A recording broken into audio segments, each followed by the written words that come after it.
Hello and welcome back to LDC FM.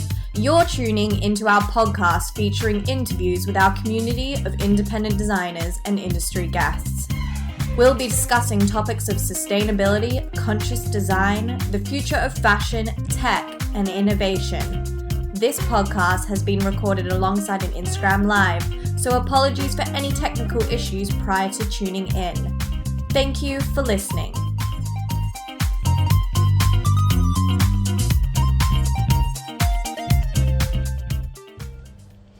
Hi guys, welcome back to LDC TV.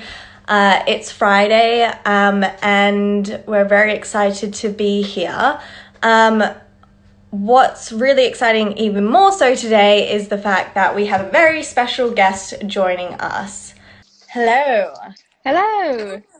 Hi, how are you? It works. I'm really good. How are you? Good, thank you. How's your day been? Quite slow. Just went for a walk earlier, been working at home. Same as every single day. How about you? Yeah, pretty much very similar, except I haven't done my walk yet. I'm going to do that tonight. Exciting. Yes, all the joys. Everyone who's just joining in, we are here with Jemma Finch from Stories Behind Things. And today we're going to be talking about overconsumption, living sustainably, and mental health. So, Jemma, just give me a background on who you are and what Stories Behind Things are. Sure. So I'm Jemma Finch. Hello. I run Stories Behind Things, which is an online platform championing sustainable consumption and products and brands that prioritize the planet. I started my journey into sustainability from a mental health perspective. So Stories started as just a very simple storytelling platform to share sort of an insight into the clothes that I owned. I started it with my friend. We left uni, Ella Denton, and we just started the page as a creative outlet to make ourselves feel more connected to what we were consuming. And then from there, it tumbled into more than a passion project. We had brands asking us to tell their story. And that's where we decided to only tell or share stories of brands that were paving the way for a greener future. That's really great.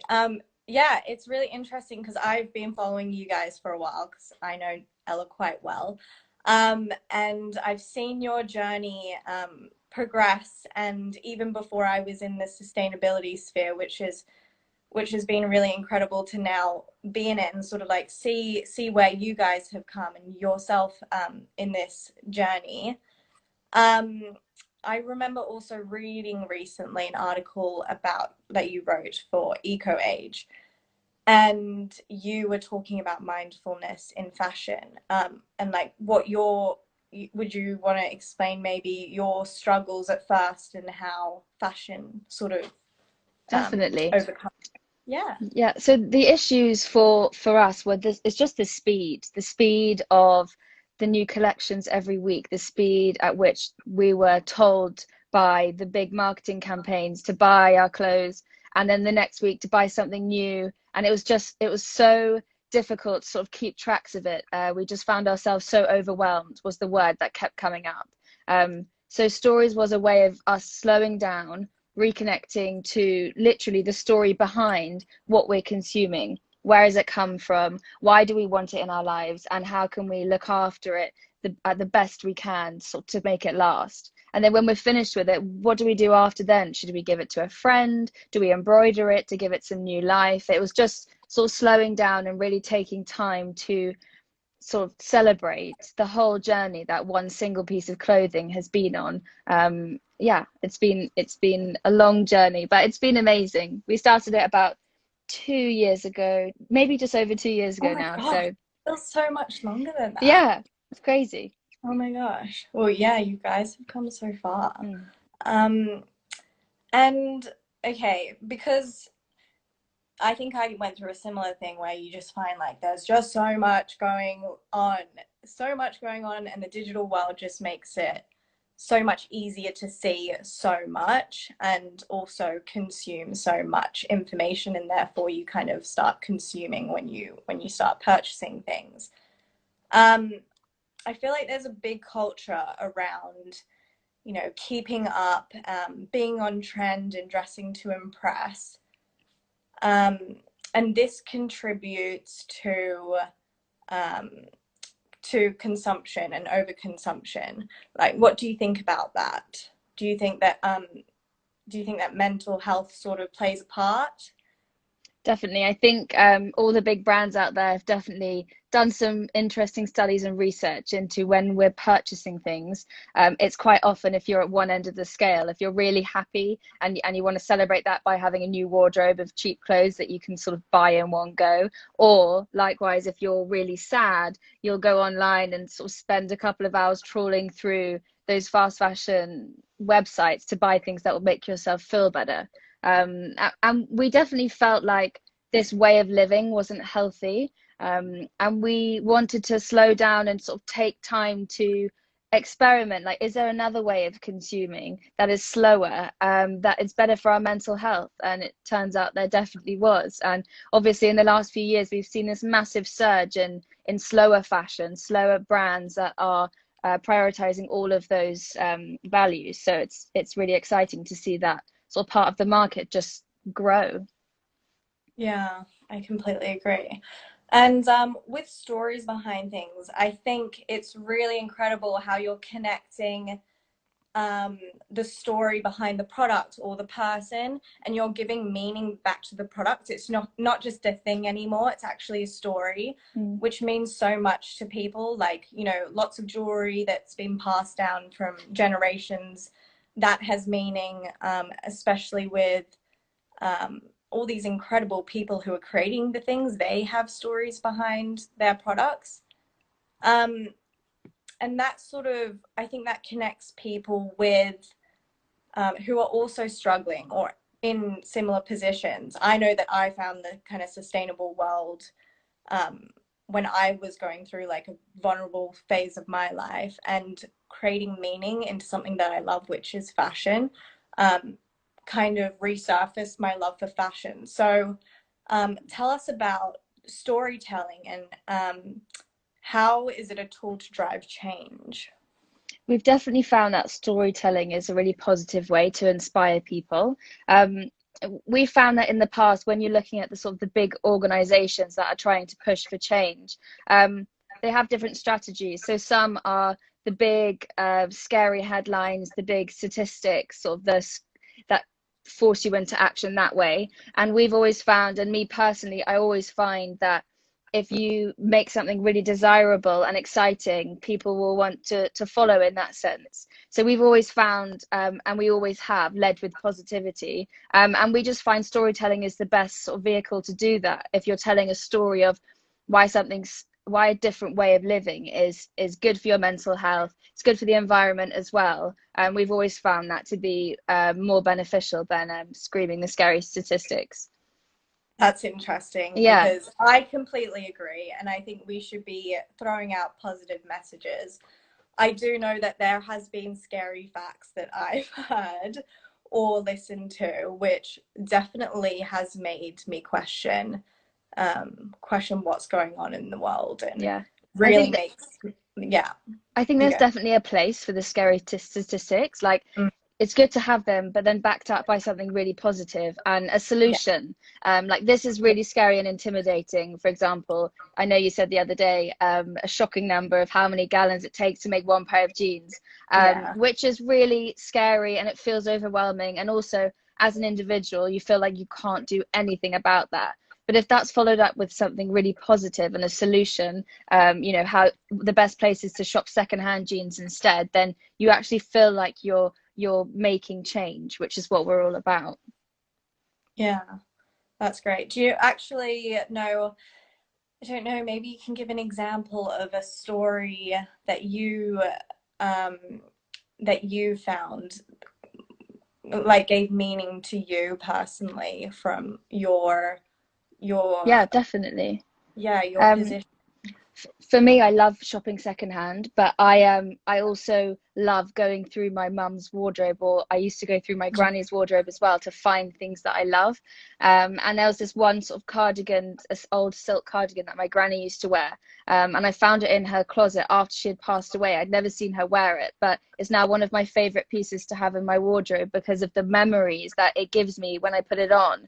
So I think that's just a really small example of how secondhand clothes can hold real stories. And I think everyone can relate to a piece of jewelry or a dress that they've always worn and it's made them feel amazing. And the clothes that we wear really do hold memories. So we try to remind people of that, and just the beauty in shopping secondhand that can kind of trigger those memories for you. Yeah, yeah, I completely agree. With it's interesting, like, you sort of see all this, you know, you see lots and lots going on, and with campaigns and people trying to sell products to you all the time.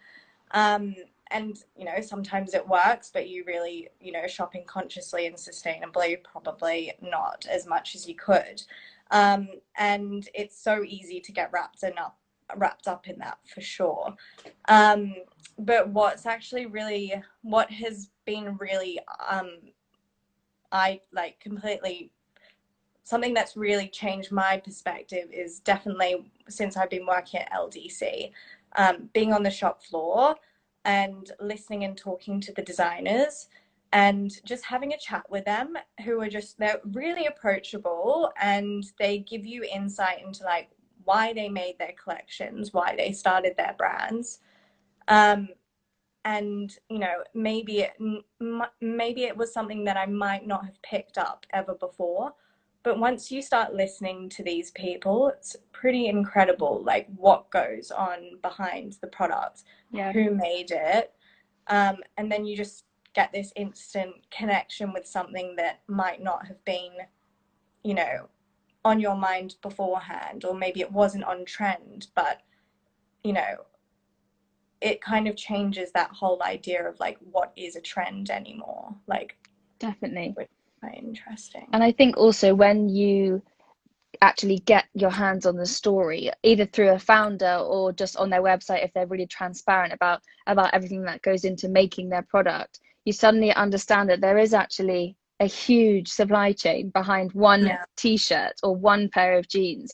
Whereas for the massive sort of giant fast fashion brands, they don't tell that story. And then we're sort of have been brainwashed into thinking that these millions and millions of pieces every year just appear in the shops. Like they don't. They go through like 50 plus hands per item. It's crazy. And I think that journey into reconnecting to those stories really aids people in living more sustainably, just because they're aware of the stories and of the journey that every single item takes. So I think that's something that you guys do so well, is by having the founders actually there, that you can ask them questions that you would never be able to ask the bigger brands. Yeah. Also, you know, I think what is very much trending, thinking about trends, is everyone wants things that are customized and things that are a lot more personal these days. Yeah. And if you're going to shop on, like, you know, the high street at fast fashion stores, you're more likely to buy something that everyone else is wearing as well. So, you know, it's, I think people want to show off their personalities a bit more. And so if you're shopping from independent and emerging designers, you're going to be given something, you know, obviously very, very true to the designer themselves, but also something so unique that you probably won't find anywhere else, which, I mean, I love wearing very unique things. So that sort of works for me. Yeah. And things like embroidering, like, or upcycling the clothes that you already have. Yeah. We used to do workshops where you could bring an old piece of denim that you didn't love anymore, just that fits you really well, but that you don't love, or that you just decided that you've worn too many times and it's boring to you, which happens all the time. To bring it, and then we provided loads of threads and different badges and embroidery like tips and sort of like how-tos and stuff, and then we would just sit all together just with music playing, drinking coffee, embroidering your jeans. Like, it's just such a simple thing, and it's really great for slowing down. It's like a meditation, and then you walk away with a piece that feels new to you, which is quite nice. Yeah, you'll have to do one of our workshops then. Yeah, I would love to. Yeah. Um, have you been doing anything upcycling, or you just working on stories behind things? Working on stories behind things behind the scenes for when things get back to normal, but we've definitely decided to sort of implement more workshops. They did really well, and I think they don't happen Yeah. very often. I don't see them anywhere else, and they, yeah, people really sort of appreciated that space to just get a bit creative. And you can be a beginner or really good at what you do, and it's just sort of a nice space to bring people together. Oh, that's nice. And what are your top tips of how to live a more sustainable life? And it can be anything from, before, we went into isolation, or maybe it's something now that maybe you can share with everyone. Definitely. I think one of the main things that we feel really passionately about is how we use our phones. So we follow loads of amazing, inspiring sort of people that are trying to build a better, greener, fairer future. And every time we go on Instagram, it's really inspiring to see all of these sort of individual journeys and like what they're doing and who they're collaborating with and stuff. So one of the main things that we like to say is to tailor your Instagram feed to people who actually inspire you to be better, do better, try and be better, Mm. in a really positive way. We just believe so strongly that the only way that we can all collectively make positive change is to feel good about what we're doing. Um, and yeah, we've got loads of suggestions of inspiring accounts to follow. One of the main ones we'd say from last week is Fashion Revolution. Yeah. They've got so many resources to learn, but also sort of the big shocking facts, but they also have stories and narrative on their website that's really interesting to sort of delve into. Um, but yeah, so tailoring your Instagram feed is definitely one of them. We all are spending far too much time on social media. I'm really guilty of that at the moment, with not being allowed to leave the house. Um, Yeah. but just slowing down, go through your wardrobe, decide what you love, like what really brings you joy and what doesn't. Either donate to charity, upcycle, swap them with your friends. We host a series of clothes swapping events that will start Mm. once we're safe to do so. Great. And we invite people to bring up to 5 items that they don't love anymore to trade with branded donations and other Yeah. people's beautiful This is secondhand clothes. everyone's moment to start Yes. working out what those 5 pieces are. Yep. And bring them along. Yeah. Great. Okay. And in terms of mindfulness, and again during isolation, what are your top three? Where do you get your resources or your information and sources to keep a bit more mindful and a resource that is mainly positive, like consuming Mm, positively? What are those yeah. top three? I think the first one for me would definitely be creating rules around like how you use your phone. For me, mental health and my phone are so interlinked, both in a really positive way and a really negative way. So creating those kind of boundaries. For me, I found not going on my phone for the first hour, 45 minutes, or as long as you can in the morning really benefits my mental sort of state. I wrote that in one of the articles on EcoAge, I think the one that you were talking about earlier. Um, I always find that in the morning, your mind is in a really vulnerable space. Like you're just waking up, you're setting up your mind for the day. What are you going to achieve? What do you want to do? And I always find that just having that time to just reflect on what you have to do that day before you then onboard all of the information from a Yeah. thousand people's Instagrams of what they've been doing, is really helpful. So that would be my first. My second would be I use Headspace app, but there are lots of apps out there that sort of give you that structure of meditation for beginners or for, however long, whether you prefer to do it in the morning or the evening, just helps sort of create less of a long day, seeing as we can't go out and do anything.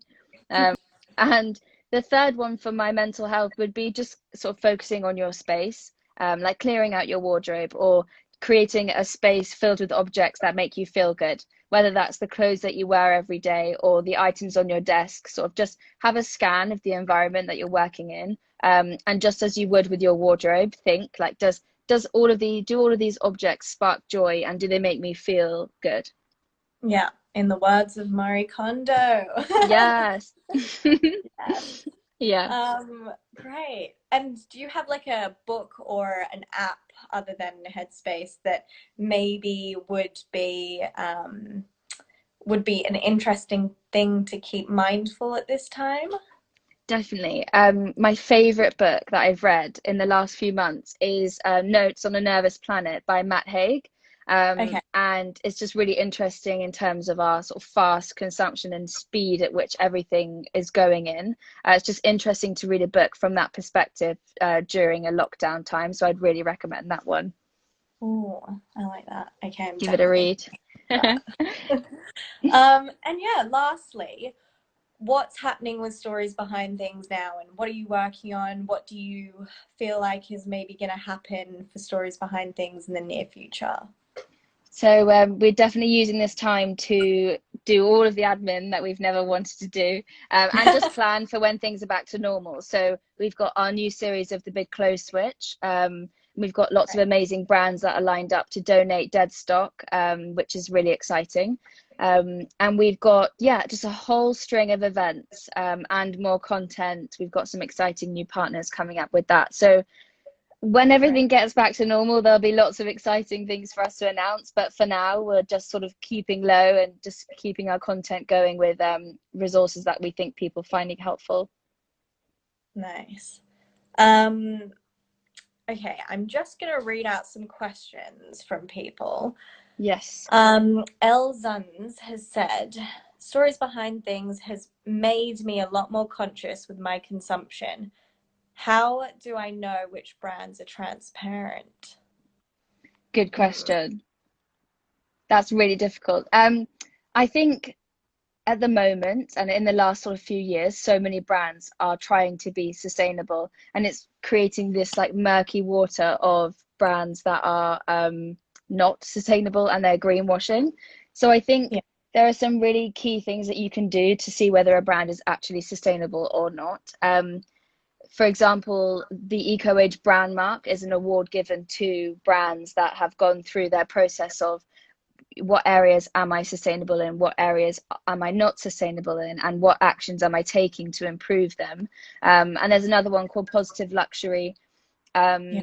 So they're really nice marks to look out for brands. There are also some websites that curate sustainable brands like Revon Vert. Obviously, lots of your brands are really sustainable, and just looking out for the curators, like these websites that are dedicated to doing the research from like trusted resources. But it's really difficult, and I think part of the whole conversation around greenwashing is whose fault or responsibility is it? Is it the consumer's responsibility to do all this research and try and work out what brands are doing right and wrong, or is it just the brand's fault for Yeah. trying to lead you down a different path? I think it's the brand's fault. Yeah. Yeah. But Shifting. it's really difficult. But yeah, look out for those brand marks, and also for curators that are sort of dedicated to giving you good advice. We do that as well. Yeah, I agree. And one more question, which maybe we can both answer, but it's from Sarah Capo 27. How do you think quick fashion has affected designers' individuality?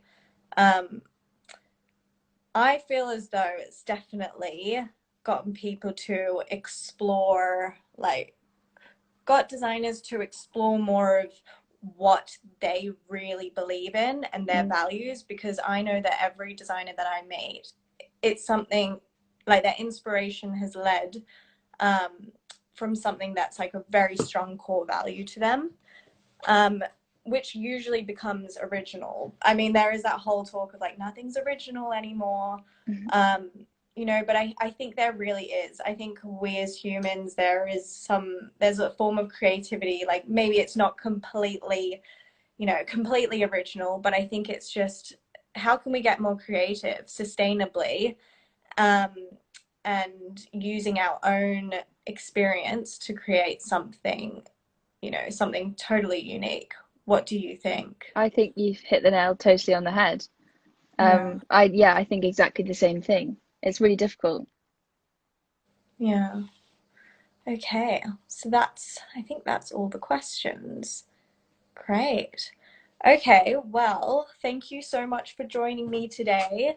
And thank you for everyone who's watched. If you have any more questions, feel free to DM Lone Design Club or Jemma at Stories Behind Things. And thank you so much, Jemma, for joining me today. Thanks for having me. Thank you so much. I really enjoyed it. And we should do this Great. again soon. Yes, definitely, definitely. Perfect. Okay, Thank see you. you. Bye. Bye. Thank you so much again for tuning in. Head to our website, loandesignclub.com, and find more LDCFM podcasts, or discover more about our independent designers online.